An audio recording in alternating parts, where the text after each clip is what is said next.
ويشفي صدور قوم مؤمنين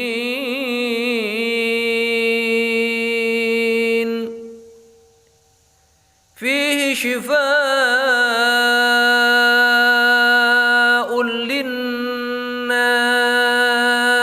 Kalau memang kita dalam perjalanan kontemplasi merenungi diri kita sendiri ternyata tidak menemukan aib satupun dari diri kita, maka ketahuilah, kata Imam Ghazali, ketahuilah bahwa ketidaktahuan kita akan aib diri kita itu bukti bahwa kita ini orang yang sangat-sangat bodoh, dan itu bentuk kebodohan yang paling buruk. Kenapa? Karena pasti aib kita itu ada. Tapi nuwun sewu, niki terjemah bebas mohon bodoh niki. Hamakoh niki sebenarnya bukan kebodohan dalam persepsi yang kita pahami selama ini. Hamakoh niki bodoh dari sisi perilaku, bukan bodoh dari sisi akal. Orang normal, orang pandai, orang bisa berpikir logis, tapi dia perilakunya tidak bisa sewajarnya perilaku orang yang normal. Semaunya sendiri, tidak bisa dikendalikan, niku hamakoh. Bahasa sing penak nopo terjemahnya monggo, kalau saya belum temu. Bahasa yang paling sederhana ya bodoh, tapi bukan bodoh biasa.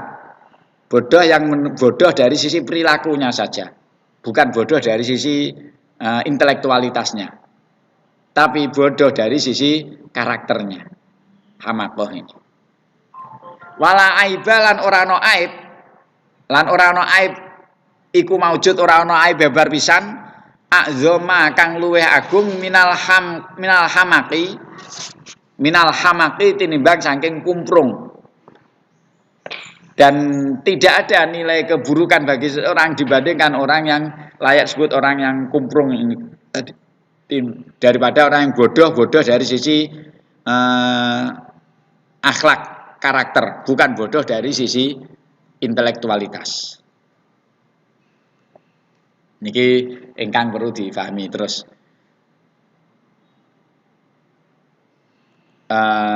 Hanya sebuah kelanjutan kalimat ini, Imam Ghazali mengingatkan bahwa ada hal yang dijadikan, yang layak kita jadikan sebagai indikator nilai kita di mata Allah.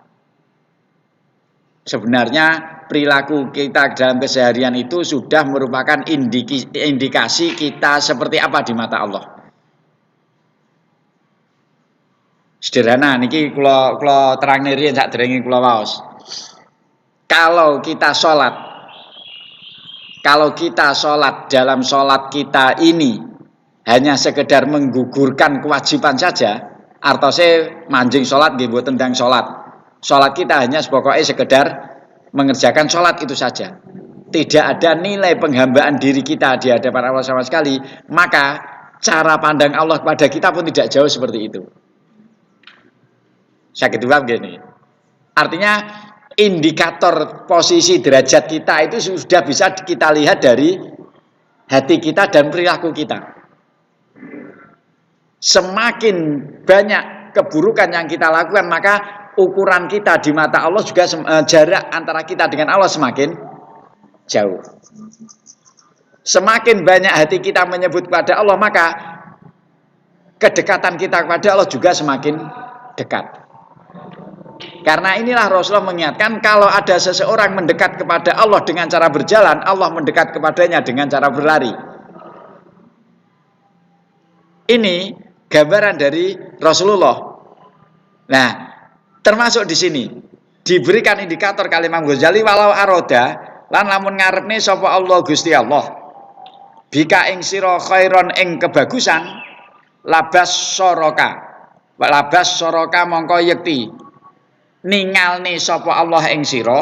Ningalne itu memberi kesempatan untuk bisa melihat. Ningalne sapa Allah ing sira bi nafsika ing olone awakmu. Bi nafsika ing olone nafsumu ta awakmu, atimu. Niki kalimat, seandainya Allah menghendaki kita menjadi baik, maka salah satu ciri indikator pertama, salah satu indikatornya adalah kita diberi tahu, dibuka kesadaran kita untuk bisa tahu akan keburukan kita. Itu salah satu ciri, tanda, alamat bahwa Allah akan menghendaki kita menjadi orang baik. Baru ciri loh nggih, bukan pasti loh nggih. Sampun ngantos salah. Ini belum jaminan. Ini termasuk tanda-tanda indikator kita dikehendaki baik oleh Allah, kita diberi kesempatan untuk bisa mengetahui keburukan kita. Salah satunya dengan ngaji ngeten niki. Semoga ini benar-benar ciri kita menjadi lebih baik di mata Allah. Tapi ketika kita semakin buta dengan keburukan kita, maka itu tanda-tanda kita masih semakin dijauhkan oleh Allah dari nilai kebaikan. Jadi salah satu tanda kita akan diarahkan kepada kebaikan oleh Allah, kita ditunjukkan akan keburukan kita. Terus nuwun sewu, menawi dilok-lok nih wong niki sembung dengan yang dulu. Sebenarnya itu kesempatan untuk belajar. Oh, ternyata yang lebih tahu keburukan saya adalah orang yang mengelok-ngelokkan ini tadi. Faru yatuka mongko utawi oleh sampun diwang nggih niki kalimat niki. Semoga niki betul-betul penting. Kula riyen ternyata niki salah satu sumberipun. Kula riyen wekdal teng pondok sakderenge wangsul teng pondok, ketika saya sudah mulai sedikit senang mengkaji tentang jiwa itu, saya merasa saat itu, tapi ternyata sampai sekarang masih tetap. Saat itu saya merasa sering ujub, saya merasa sering bangga dengan diri saya sendiri. Terus saya sowan ke kiai, beberapa kiai yang paling sering saya sowanin itu ada 5. Yang 4 itu jawabannya sama, yang 1 jawabannya sedikit berbeda tapi intinya juga sama. Saya bertanya takjub, jawabnya rata-rata jawaban dari kiai-kiai saya, man arafa nafsahu faqad arafa rabbah. Barang siapa bisa mengenali, memahami dirinya sendiri, maka dia akan mengenali Tuhannya. Itu jawaban kiai-kiai saya ketika saya bertanya takjub. Ada satu kiai yang menjawab. Jawabannya kalimat ini. Termasuk tondo-tondone arep ditulung karo Gusti Allah, nek awakmu roh, nek awakmu elek. Tondo-tondo arep ditulung. Saya masih ingat kalimat itu. Tondo-tondone arep ditulung karo Gusti Allah, nek awakmu roh, eleke awakmu. Dan ini ternyata kalimat ini juga. Walau aradallahu bika khairan labasyaraka bi ayubi nafsik. Kalau Allah menghendaki kita menjadi orang baik, maka kita akan ditunjukkan oleh Allah akan keburukan diri kita sendiri. Kita dibuka mata hati kita, kesadaran kita akan keburukan kita sendiri. Kalau kita tidak pernah bisa melihat keburukan kita sendiri, maka itu tanda saat ini kita masih diperjalankan oleh Allah di jalur yang belum mengarah kepada kebaikan. Kenapa? Terus kemelelet. Nggih, logis nggih niki. Faru yatuka mongko utawi oleh sira ningali nafsaka ing awakmu bi ainir ridho kelawan peningal ridho ghayatu ghabawatika iku pole katoke budumu wajah likalan tegese budumu. Niki menegaskan lagi, selama kita masih memandang diri kita ini orang yang memandang diri kita dengan pandangan yang rela, tidak ada perasaan kita ini buruk sama sekali, tidak ada kesadaran akan keburukan kita sama sekali, maka saat itu kita ridho, rela kepada diri kita sendiri, menganggap kita baik. Nah, itu puncak titik terjauh dari nilai kebodohan kita. Kalau sampai kita tidak bisa melihat. Dan ini nuwun sewu, cobi jujur ngrayai penggalih jenengan piyambak-piyambak. Natih mikir elek awake dhewe napa mboten? Hanya beberapa kali. Selebihnya lebih banyak mikir tentang gak cocok eleke wong liya. Ini kalau kita mau jujur, kalau kita prosentase, kemauan kita untuk memikirkan tentang keburukan kita, kekurangan, kelemahan kita berapa persen dibandingkan dengan pemikiran kita akan keburukan orang lain. Namun mesem tok terus ternyata selama ini gitu. Selama ini kita masih berkutat di wilayah menganggap diri kita ini lebih baik dari orang lain. Kok tiang wani ngelokne wong liya, mboten sak ada-ada, mboten sak ngrasani. Ngelokne wong liya berarti dia merasa sudah lebih baik dari yang dielokkan. Walah, yu kok kayak ngono aku. Ya, berarti nek awakmu ngono aku luwih apik. Logikanya kan seperti itu. Kesadaran seperti ini semoga ditumbuhkan oleh Allah. Summa ing kuntanuli lamun ana sira. Shadiqun iku wong kang temen fi dzannika ing dalem penyonomu. Fashkur mongko syukur sira Allah taala Gusti Allah taala alaihi ing atase shadiqun fi dzanni. Wala tufsidhu lan aja ngrusakne sira ing penyono bisal bin nasi. Bisal bin nasi kelawan nyacat-nyacat utawa maido-maido menungso. Nggih, padha mboten. Nggih. Kelawan modo-modo utawa maido-maido nyacat-nyacat menungso. Kemudian seandainya setelah kita berpikir ternyata memang perilaku kita positif, baik.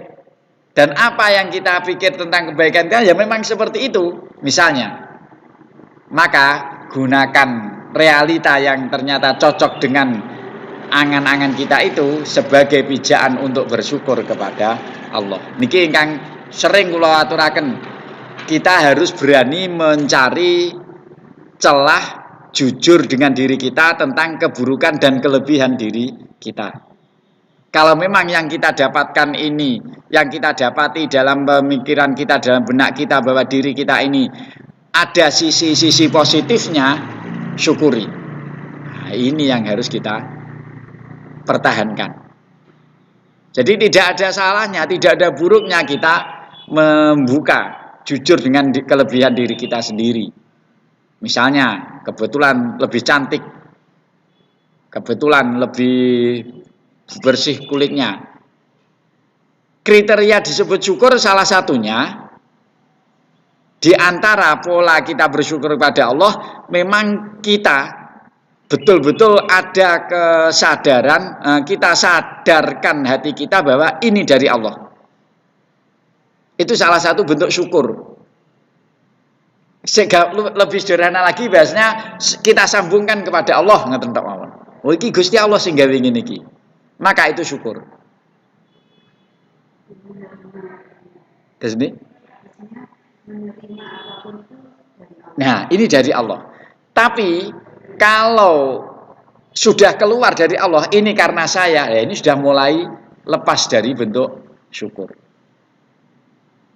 Jadi salah satu cara sederhana tentang segala sesuatu yang nilai plus positif baik yang kita dapatkan itu menjadi bentuk syukur. Bila memang itu langsung kita sandarkan kepada Allah.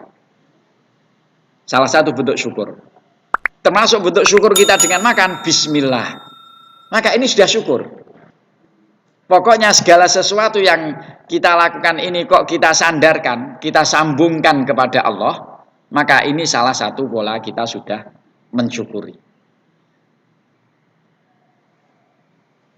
Tapi nuwun sewu nyembungne niki lho ingkang angel. Kenapa? Karena hati kita itu agak jarang betul-betul sambung kepada Allah, ngoten lho. Kembalinya bagaimana? Kembalinya nggih balik zikir malih niki mangke. Kembalinya mengajak hati kita selalu ingat kepada Allah lagi.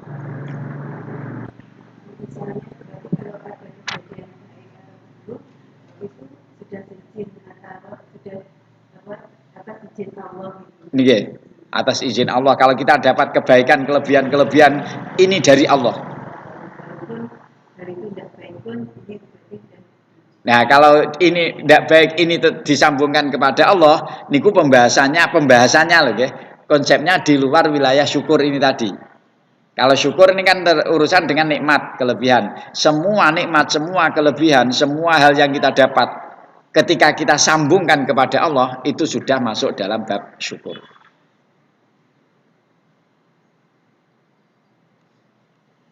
Tapi memang teorinya sebaiknya semuanya cara yang paling sederhana untuk mengelola, memanage hati kita biar tetap menjadi hati yang konsisten dalam jalur kepada Allah, baik buruk semuanya minallah. Khairihi wa syarihi minallah. Niki kalau bisa seperti itu, insya Allah kita akan konsis tetap sejalur dengan apa yang dikehendaki oleh Allah. Artinya pundi, kalau memang itu hal yang tidak menyenangkan dan kita sambungkan kepada Allah, itu masuknya nanti ke bab sabar. Senajan nangis tapi atine tesik nyembung teng Gusti Allah niku masuknya ke bab sabar.